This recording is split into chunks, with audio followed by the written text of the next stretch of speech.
شوربة العظام، كولاجين طبيعي، مصدر عالي للبروتين والمعادن، مكمل غذائي متكامل وطبيعي، بشرة أحلى وأصغر وجسم أقوى وصحي أكتر.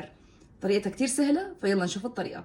2 كيلو عظم بقر، طبعا بيكون مسورة بهالشكل وفي نخاع. نزلتها بالمي بخليها لتبدأ تغلي ونشيل الزفرة، وبعدين بننزل البصل والكرفس والثوم قطعته شرايح، وبعدين بننزل الباقة العطرية، ورق الغار، فلفل أسود، هيل، قرنفل، كركم، ومعلقتين كبار ملح، وبعدين حطيت معلقتين كبار خل تفاح.